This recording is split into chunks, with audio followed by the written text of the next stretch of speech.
Welcome once again to Biggie on Sport, your favorite and informative episode where we give ordinary and unsung heroes a platform to showcase their talent as well as their potential. A lot is happening behind the scenes in as far as sport is concerned, and not the focus shouldn't be on the players in the field of play, be it cricket, be it rugby or soccer. But there are people called medical personnel behind the scenes who are making sure that players are kept in shape and are well taken care of in as far as injuries are concerned. We all know that sport, by its nature, it's a contact sport. And a lot of people or players do get injured. But for them to recuperate and be in shape once again so that they can continue with their activities, there are individuals who are well trained, well skilled in making sure that players, they achieve their highest level in performance. One guest here who is joining us is going to share with us as to how do they help players to be in shape, how do they help players after they've sustained injuries, how do they recover and how long it takes. We all know that in recent times we've seen the best medical technology interventions that have been made within the sport. We've seen players are getting injured and to come back later in a month or so. But well, that's not my space. Allow me to introduce my guest here. That is Lindokuhle Ntshauba, coming all the way from AmaTuks University of Pretoria. And good morning. Welcome to Biggie on Sport. Good morning, Biggie, and thank you so much for having me. Yes. And yeah, it's good to be here. Wonderful, wonderful. A very unique profession, especially when it comes to people or our own people of color, Yes. meaning that black people in Yes, South yes, Africa. yes, yes. Not a lot of people are venturing into that. Yes, yes, yes. Many people, they always say, I want to be a medical doctor. I want to be a medical doctor or a GP, that is general practitioner. Yes, yes. Just before we get into that, tell us about Lindokuhle. Who is Lindokuhle? Okay, Lindokuhle is a young sport physiotherapist. Wow. From the town of Newcastle in KZN. Okay. And I'm actually a person who has a great passion for sport and medicine. And I've used the two to actually propel my passion for medicine in order to just help and assist players to perform at their peak by just eliminating any injury worries and also help them stay healthy in order for them to compete. And Lindokuhle is one that did his undergrad studies at the University of the Western Cape and obtaining their Bachelor of Science in Physiotherapy. Wow. And also moved on to do my Masters in Sport and Exercise Therapy to also assist me with helping these players. And I also did my Masters at the University of the Western Cape. Wow. And currently with University of Pretoria, serving as a head physiotherapist for University of Pretoria football, and I work as a team physiotherapist for AmaTuks, who apply their trade in the Motsipe Foundation League. What a resume. What a resume. I am so chuffed sitting here, looking at your age and looking at the resume behind this particular age. Wow, this is breathtaking. Yes. Let's educate the viewers. Yes. Physiotherapy. Yes. What is physiotherapy? In layman's terms. Yeah, maskuluma physiotherapy. Skulumanga. Okay, so maskuluma physiotherapy, we're talking of a healthcare profession that simply helps in diagnosing, treating and managing physical impairments, disabilities and pain through therapeutic techniques. So the reason why we're doing this, it's in order that we can help a player or patient in terms of improve their mobility. We also help with their functional ability. Wow. And to also improve the overall quality of life. So with physiotherapy, we delve into a lot of conditions which can name neurological conditions, cardiorespiratory conditions and respiratory conditions. Wow. And then we have what we call orthopedic conditions. as well as neuromusculoskeletal condition, which is where I spend most of my time, where we're looking at injuries, people who broke their bones, people who had who have pain, and yeah. That's sort of like physio You're coming up with a very heavy jargons, yeah? Yes. If perhaps time was permitting us, I wanted you perhaps to give a blow-by-blow account as to what you mean by cardio, etc. etc. But it's fine. Young as you are, Lindo, into mhlambe uqozi walithola nini lokuthi uthande to study what you are doing right now? What attracted you? What inspired you? Because sometimes, there are people that we look up to. We call them role models. It can be within the environment we're living in, whereby those factors are influencing us, or somebody simbona ku TV. Or maybe one of my family member uyewa limala and then went to a physio, one recover. And then at an early age, you said to yourself, no, this is one career I want to venture into. What inspired Lindo? Okay, well, with me, it's a bit of a cocktail, to be honest. Okay. Because growing up, I always thought that, it was always a thing for me to say that I'm going to follow a healthcare profession. Okay. But for me, it was solely my love for science. Wow. As well as sport. But initially, I went to the University of Witwatersrand to pursue studies in what you call it, Bachelor of Science in Biochemistry and Microbiology. Wow. But that was solely motivated by my love for science. But immediately when I got there, I'm like, no, this is not what I want to do on a daily. So it had to be me going back to the drawing board to see actually where my passion lies. And one person that actually motivated me was my late grandfather, who told me about physiotherapy in terms of how it has helped him. And looking at me, because I grew up with him mostly, he surely thought that this would be a career that is good for me. And going back also with my passion for sport, growing up, I grew up in a footballing environment. And going back there with my cousins and also the boys I grew up with, they were very good in soccer. So when everyone goes to play, I will also go with them. But I could see that, no, I'm not as good as them. So it had to be me saying that, how can I also be part of this culture of football? Then I had to go back to my passion and say that, no, I've tried playing, but it's not working well. Then I had to go back and take my love for science and my love for this football and see how I can best help the team, or how I can best contribute to the sport.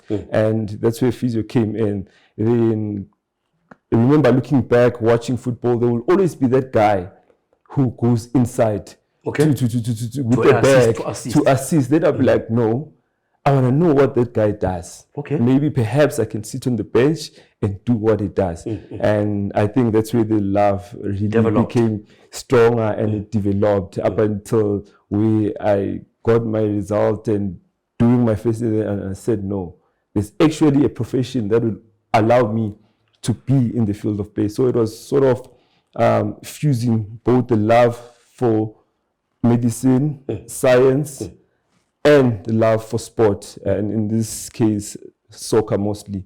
Then, that's how it happened. You are watching Biggie on Sport, where we say what they won't say. And this, as I've reiterated over and over again, it is a platform where we make sure that we give unsung heroes the chance to showcase their talent and potential.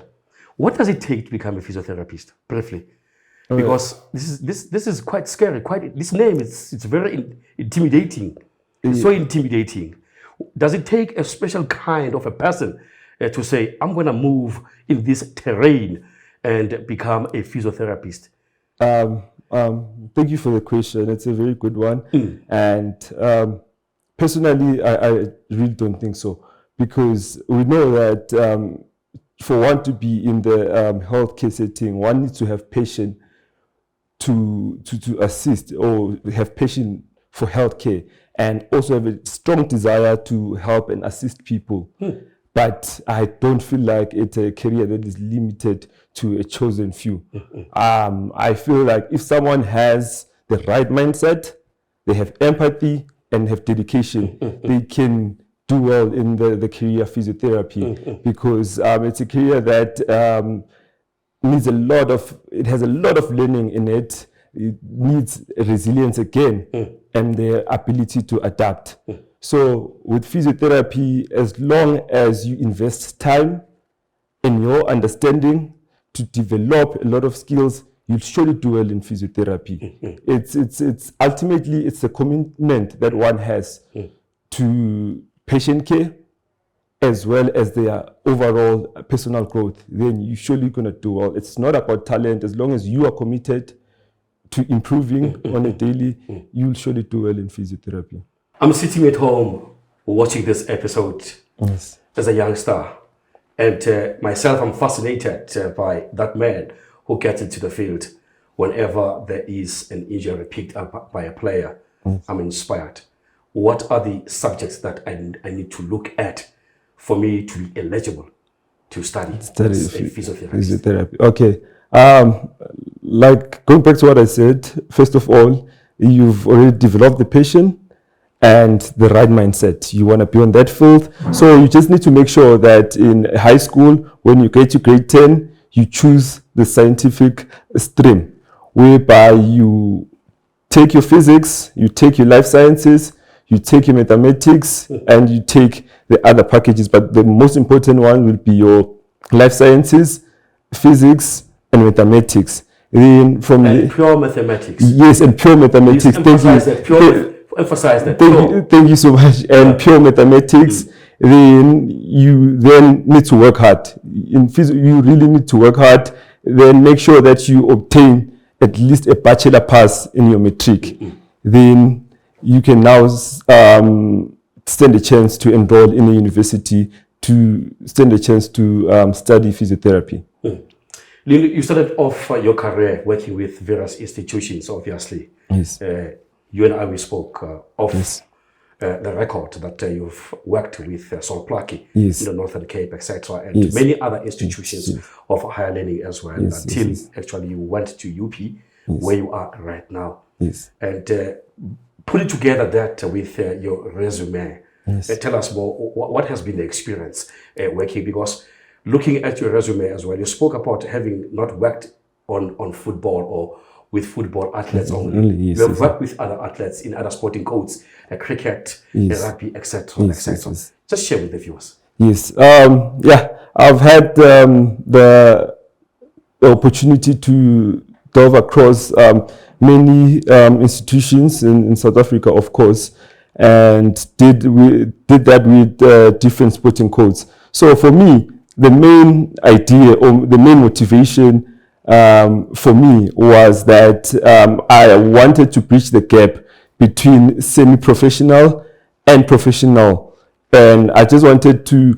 I saw the gap between semi-professional or amateur athlete and the professional athlete. So for me, the motivation was that if I can well equip the semi-professional athlete when they get to the professional level, because there's a very thin gap from varsity players and the professional players. So for me, it was solely about getting experience in different sporting codes, and to also try and gain as much experience as possible, and just making sure that I well equip those varsity players with all the knowledge they need in order to perform at the highest level, and to also try and help them stay injury free, even though it's highly impossible, but to try and educate, because I am one person who believes in educating more than treating. I feel like if I can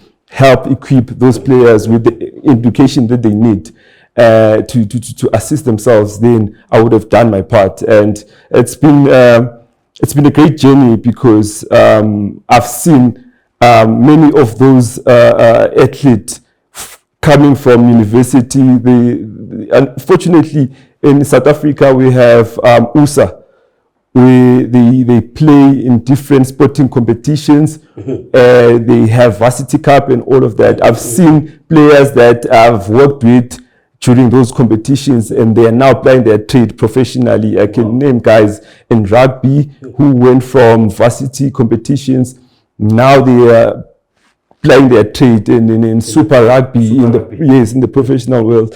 I've seen players also in football who were in varsity cup who are now playing their trade in the PSL, and who have even went on to campaign in the CAF Champions League. And for me, it's solely been about that, just trying to add value to those players while I'm also still trying to grow myself and gain as much as experience as possible. Now that you were mentioning players who are applying for their trades in different segments of professional sporting codes, I'm tempted to ask this question to you that I think you've done a sterling work. Yes, thank you. Do you have names of the players in particular that you have directly worked on in terms of injuries and so forth, be it in rugby, be it in cricket, or be it in football? Yes, from the top of my head, I can speak of Dinotenda Mavesere, who is a rugby player who I work with at the University of the Western Cape. While he was still playing in the Varsity Cup rugby. He's currently playing in the Sharks right now, and he's starting there. And I have another player, her name is Kolo Sabiana, who is playing for Mamelodi Sundowns Ladies, and I've previously worked with at the University of the Western Cape. And I have a player in the PSL, Sekhukhune United, Ronald Lina, who I also worked with at University of the Western Cape, and they currently have campaigned also in the CAF Confederations in Africa. In the continental competition. Yes, thank you. CAF Confederation. Yes, thank you. This is quite impressive. Quite impressive. We are now with the UP, University of Pretoria, which is a much talked about institution in South Africa, if not in the continent, because a lot of sporting codes, they do actually look forward in making sure that for them to be well equipped, they utilize the facilities there. I remember we had another guest here from Sepeng Athletic Club, who was here saying that they are camping at the institution itself, for they're utilizing the facilities. How did you end up with UP Tuks? Okay, thank you so much for that question. For me, I'll say it was actually God's plan, because as much as I've mentioned the experience that I've had with various university competitions and various varsities, like I've said, it came to a point whereby I was sitting with a lot of experience only in the varsity level. Like what I've said now, saying that I wanted to bridge the gap from semi-professional to professional. So it came a time whereby I had to sit with myself that now I feel like I've done my work in that space, bridging the gap. Now it had to be me now that moves from this space of semi-professional to the upper level now.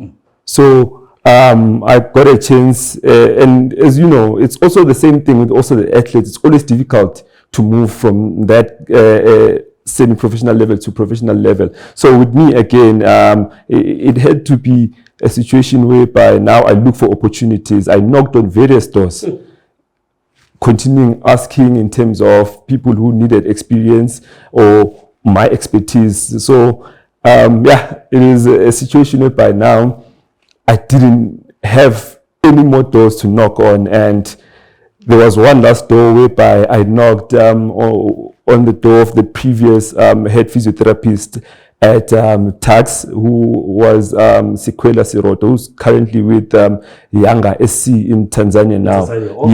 So I knocked on many professional physios doors to try and see if they needed assistance. So it was God's grace that Sikwela actually opened the door for me. So for me, looking at that, I wasn't asking for a job. I just wanted an opportunity to showcase what I can actually do. So a man of Square's caliber said, no, you can actually come in, because coming in, I've already had a bit of experience and an idea in terms of what's needed in the profession. I just needed an opportunity to express myself, and thankful to Sikwela Siroto, who opened the door and allowed me to come and assist with the University of Pretoria football, where I started volunteering my time. And again, like I said, is currently now with Younger SC. So through my time volunteering, I got to learn the culture of the team and how the team does things, the philosophy of the team, and the expectation in terms of what they actually gunning for with their quest to gain promotion as well. I then sort of became part of the family, even though I was volunteering at the time. So when it was time for him to move on to a bigger step, it was my time to come in also. That's where you came in. That's where I came in. I know you are now involved with AmaTuks women's football, and obviously you are doing great there.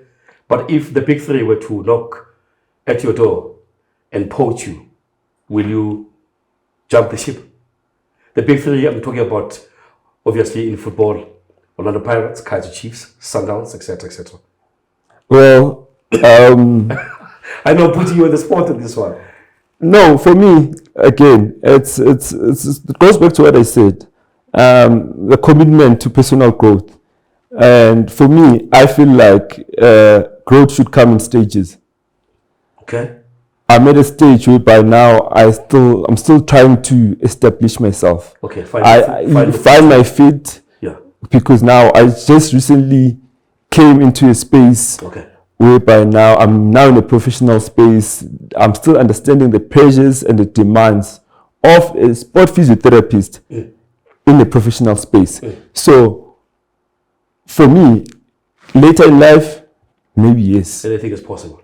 But for me, I do not lie. I'm happy with the culture at the tags, as well as the support that you get. Yes, and also it's an environment where one can actually grow in the professional space. And also, again, growth happens in stages. And now my main focus is to grow in the space that I'm currently in, which is a tax. Yes. Let's get into the dynamics of the work that you do. Yes. The dynamics of being a physiotherapist. Yes. Challenges that you come across. Talk to us about injuries, major injuries that you had to actually intervene in and assist. We know that players suffer from hamstrings, from shin, splints, ankle sprains, etc., etc. Yeah, and also share as to what is the most common injuries that in the context of football. That footballers constantly sustain. Yeah. Okay, so yeah, like you just said now, it's a very high pressure space. And for me, one of the injuries that I've seen that posed a very big challenge to me was recently where we looked at what we call sports hernia. Sports hernia. So it's a sort of still a minefield, because now it's a new injury in the space. Not only a space of physiotherapy, but also sport medicine. Because of the extent of the injury and the area the injury occurs. So sports hernia, it's overuse of two muscles. And I'll just put it in layman's term. There's a muscle called the core, which is basically what many will call a six-pack, which is here. So we know that core is essential for a lot of things. For running, providing stability and balance. Stamina, yes, like you said, stamina.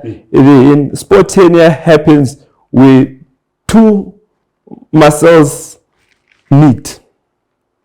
So that would be what you call the groin, an adductor. So you sort of have the core and the adductor having a problem at the same time. Adductor. Yes, adductor, which is actually the groin. It's a form of a muscle. Yes, it's a form of a muscle. So mainly we call it a groin muscle. Okay. And you know in football that once you have a groin, a soccer player will tell you that it's a difficult one to handle. Now it now impacts the core as well. So this kind of injury is very, very hard to deal with, because now you're not only looking at one component, which is running, you're also looking at balance, looking at jumping.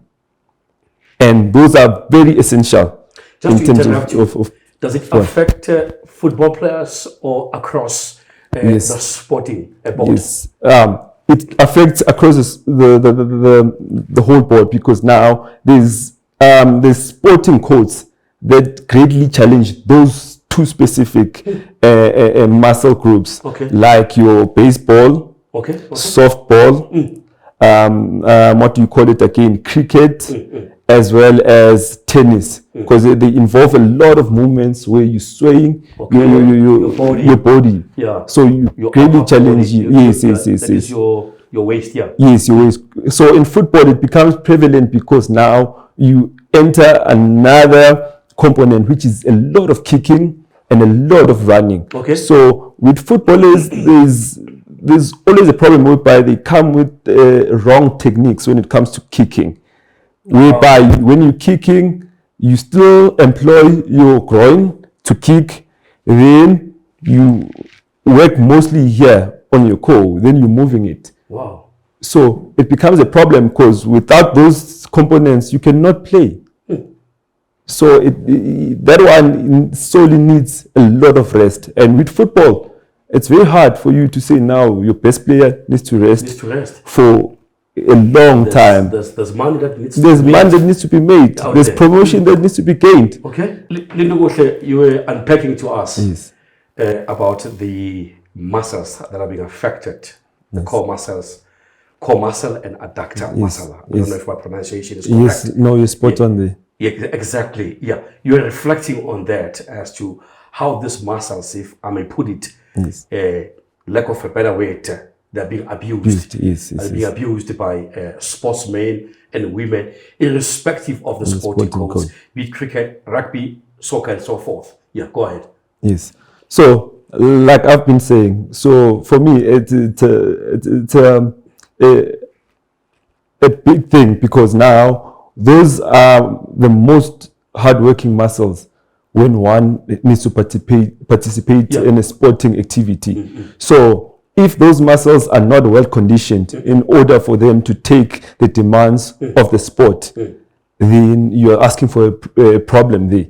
So it's very essential for athletes to understand the demands of the sport and know the load, and they monitor their training loads, whereby they know the amount of work. So for me, it's solely about making sure that if you know the demands of the sport that you are partaking in, that you work on continuously strengthening and conditioning those muscle groups to make sure that they are able to take the demands of competition, if you are playing a lot of games, or if you are involved in multiple competitions during your sporting season. Yes. Is there any medical intervention to alleviate this? Yes. So with this one, there's two ways, but mainly there's no need for surgery if these muscles, the severity of the condition, the injury is not that bad. There's no need for surgery. Because now, usually with muscles, any other muscle or any other soft tissue, we grade the what you call the injury. So usually there's grade 1, where it's just a strain, the muscles just overworked and they're stretched. Okay. Then we have a grade 2. So in a grade 2, the muscles were overworked up until a point whereby 50% of the muscle fibers were torn. So with the grade 2, it will be a partial tear. So for grade 1, going back to grade 1, it's usually physiotherapy, whereby you're gonna put in physiotherapy techniques, rest, you'll be good to go. after 1 to 2 weeks, depending on either it's the muscle or the tendon itself. So when we talk about a muscle, everyone knows a muscle, but the tendon is actually a connective tissue that connects the muscle to the bone. So from then we move over to a grade 2. Grade 2. Yes. As we said, grade 2, 50% of the muscle fibers are torn. So that one you slightly gonna stay out for longer. For longer. But with that one now, there's a two-way about it. You can go for conservative, which means that we're gonna go physiotherapy, then we employ rest. Or we go for surgery to make sure that you come back quickly.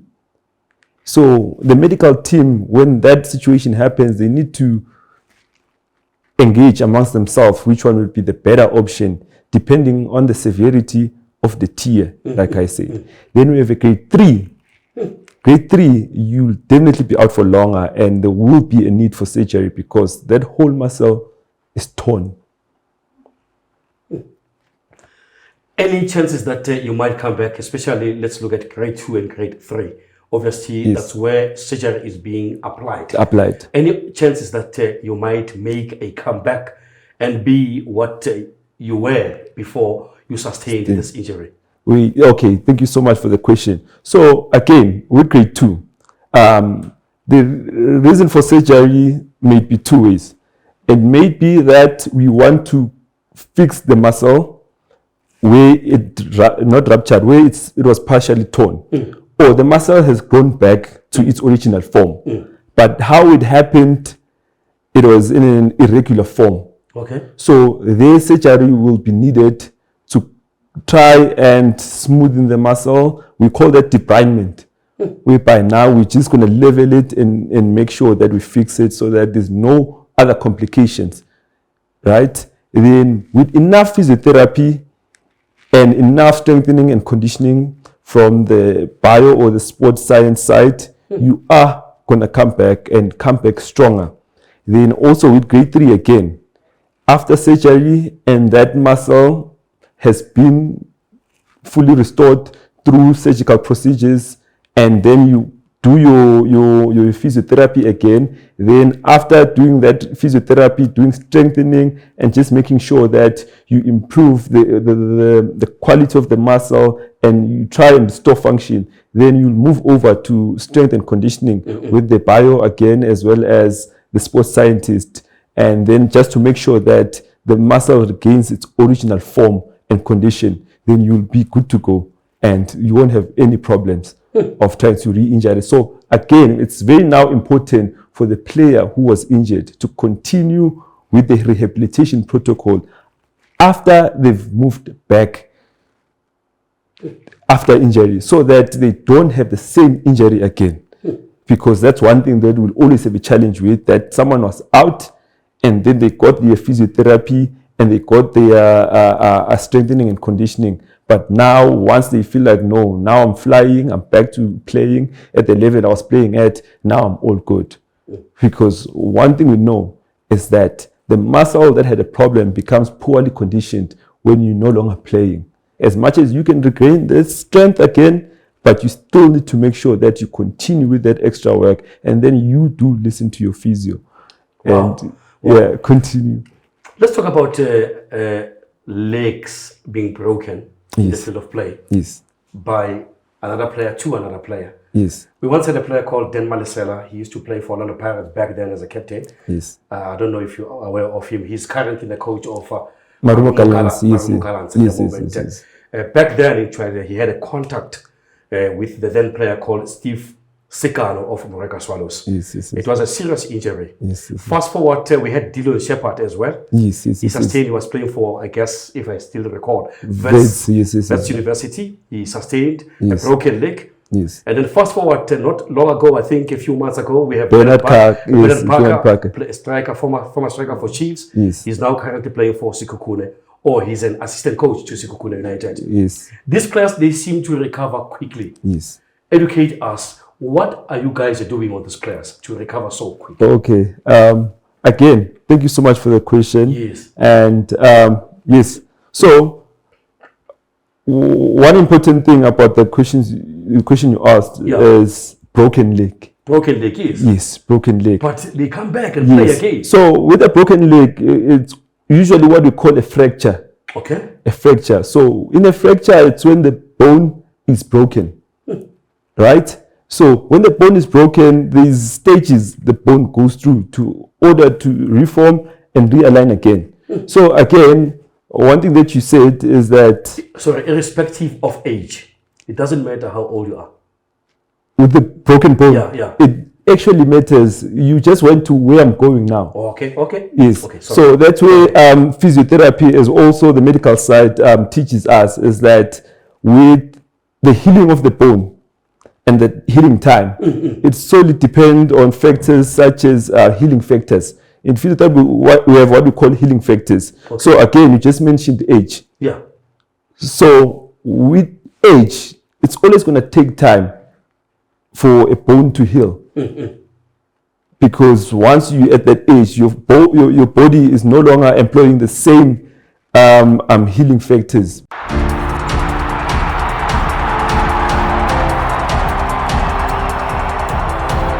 Once again, it is beyond sport. We say what they want to say, giving ordinary individuals, those working behind the scenes, an opportunity to showcase their talent and also educate the rest of the world on the work that they do on a daily basis.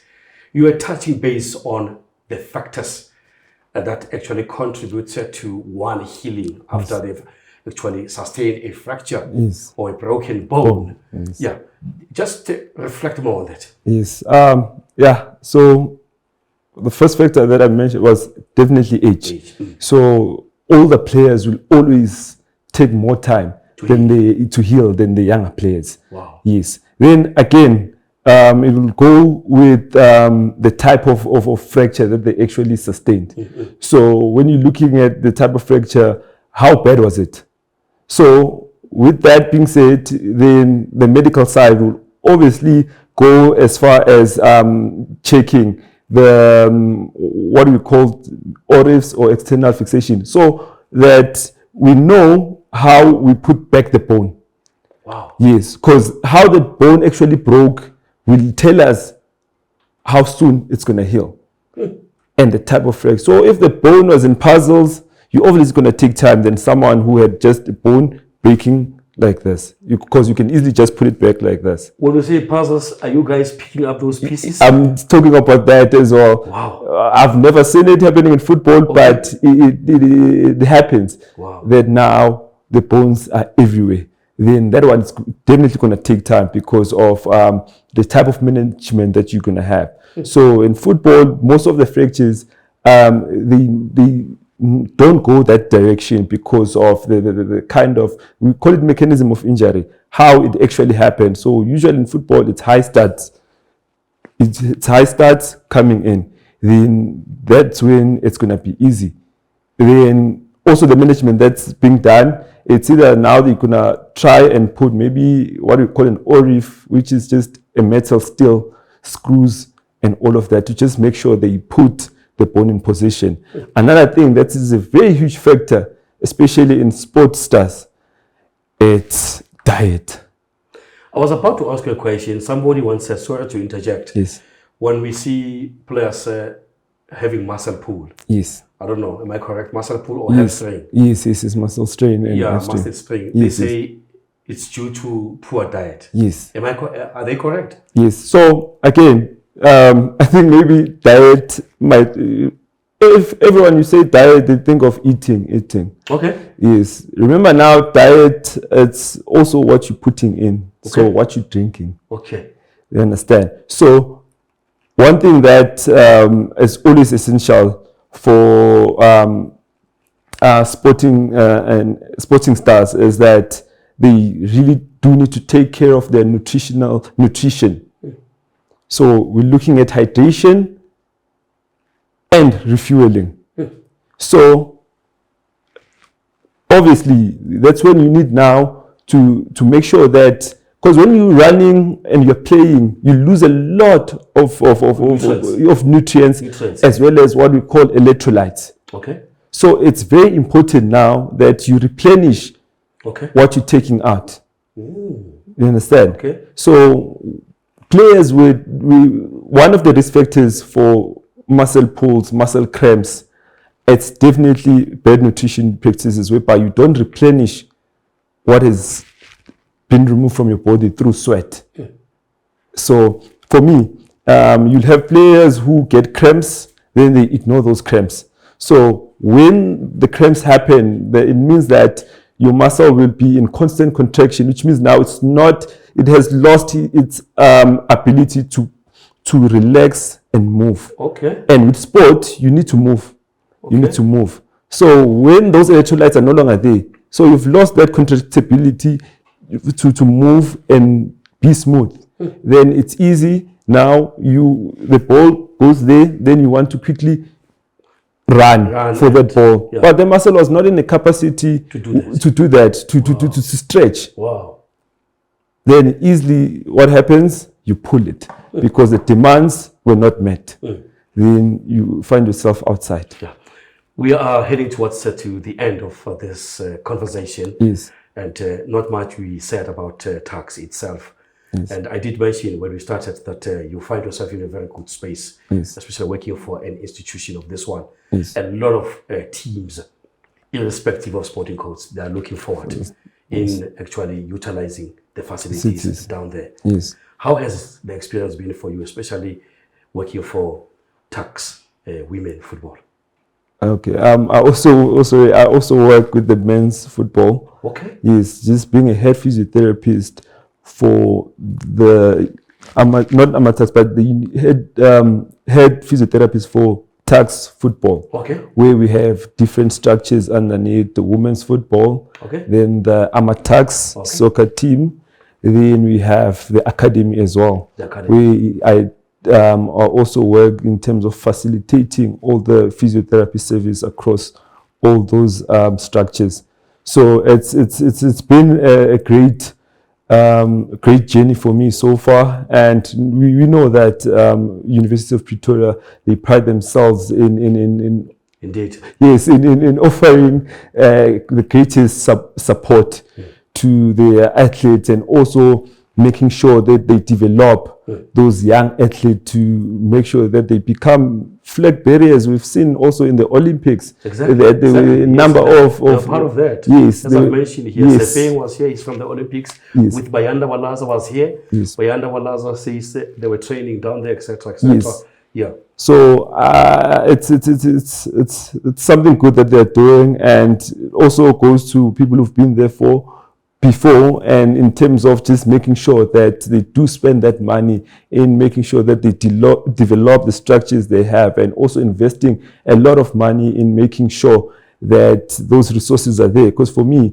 they always make sure that they have the high standard in terms of the coaches that are there in order to develop these young ones to make sure that they later become those great and elite sports stars. And also they don't just get the best personnel, but they also make sure that the resources they have, they are enough to cater and to also able to assist those young athletes, because you can have the greatest personnel in a structure or in an institution, but as long as you don't have resources and you don't cater for those stars, then the good is just raw talent that will never shine.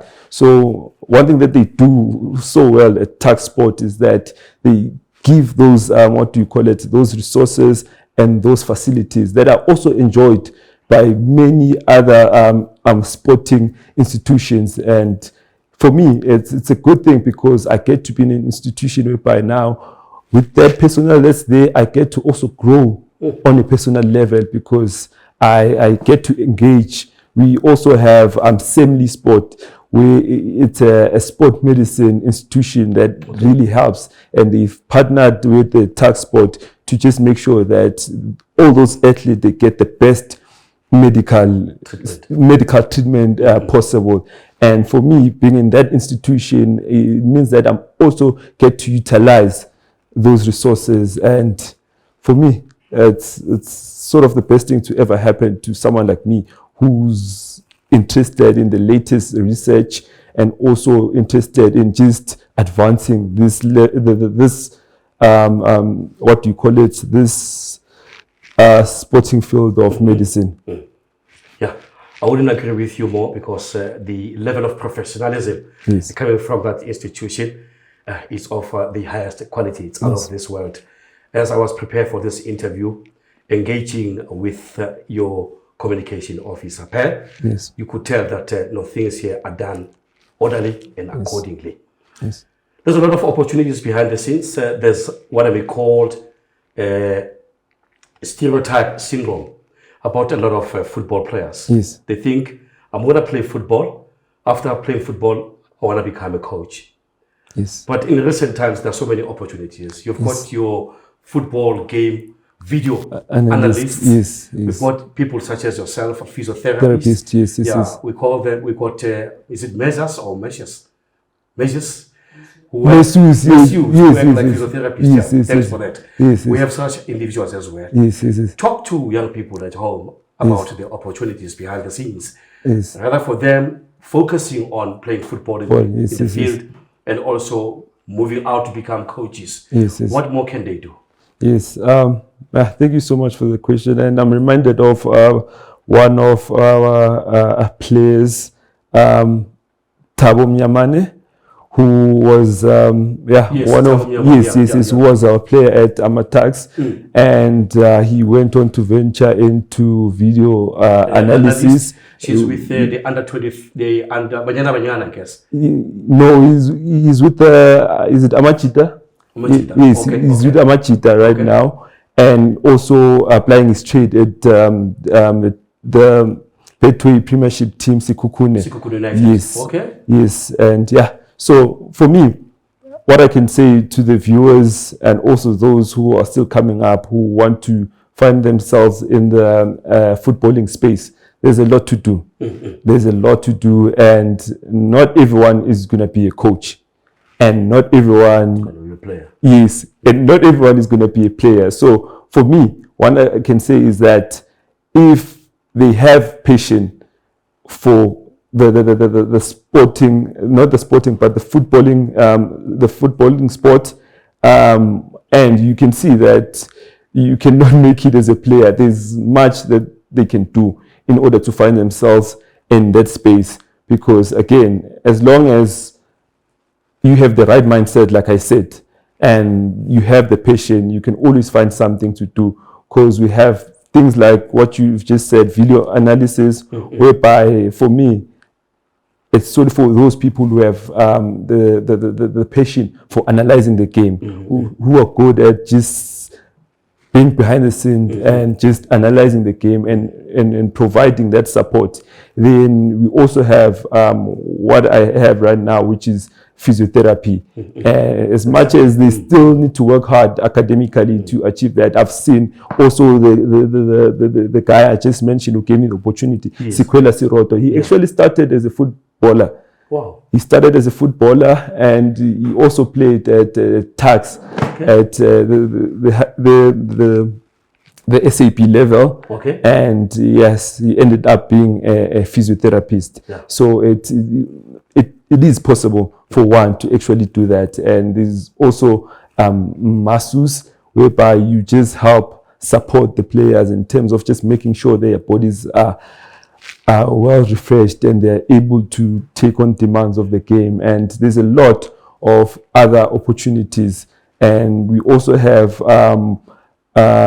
fitness trainers, of which in the recent times I've seen that it's mostly people who have played football before and they understand the demands of a soccer player, which makes it easier for them to actually train the players and make sure that the players are performing, because they understand what it is to be a soccer player and how it is to be conditioned as a soccer player. And I feel like with that background of football, you are definitely going to do well in those. But for me, there's more you can do in football than just being a player or the coach. Yes. I just hope young people at home will heed a call on the examples that you have dished out for them to choose a career, not only focus on becoming football players or coaches when their days are over in terms of playing football. And as I'm about to let you go, please just on a parting shot, before you give us your socials where you can be contact, where people can reach out to you, just what can you say to the institution that has given you an opportunity, as well as your colleagues, etc., etc.? Thank you so much for the opportunity, and for me, my most felt gratitude goes to the University of Pretoria, AmaTuks Sport, and I just want to thank them for the opportunity they gave me to excel and to also express myself. And coming there, I had no visions of them taking me in. I just came as a young boy who was yearning for an opportunity to express themselves and to also learn. And what they did for me, may they continue doing it for everyone who seeks for an opportunity. And thank you so much for everything that they've done for me. And to my colleagues, thank you so much for also welcoming me with warm hands and always creating that environment that I can always express myself and also do my job at the highest level with the support they always give me, and also the support that comes also from the people who are in charge. And thank you so much. And if anyone would like to reach out to you, how can they go about? What are your socials? Okay, so my socials are Lindokuhle Ntshauba, my name and surname, on LinkedIn, and also Lindokuhle Ntshauba on Facebook, and Lindos on Instagram, which is just Lindos. Well, South Africans, you heard it yourself, a young man joining us here in our studio, sharing with us, but not only sharing, but being prepared to educate us about different challenges that as human beings are encountering, especially sports personnel, be it in cricket, be it in rugby, be it in football, etc., etc. But on a parting shot from my side, as you heard Lindo saying that don't focus on football only, study hard, as there are a lot of opportunities behind the scenes. Very young, with a very colorful resume, as you heard yourself. He's now with one of the biggest institutions in the continent of Africa. I'm talking here about AmaTuks, University of Pretoria. With that being said, thank you so much for taking this feed or viewing this particular episode, BIGGIE on Sport, where we say what they want to say. Allow me to thank the team behind the scenes, Nontanta Ngomane, who is the content and social media producer, as well as the technical staff at JD Art 24 Studios in North Cliff. Please do share and subscribe to our page, BIGGIE on Sport, on various social media platforms. Until then, sharp sharp. And cut.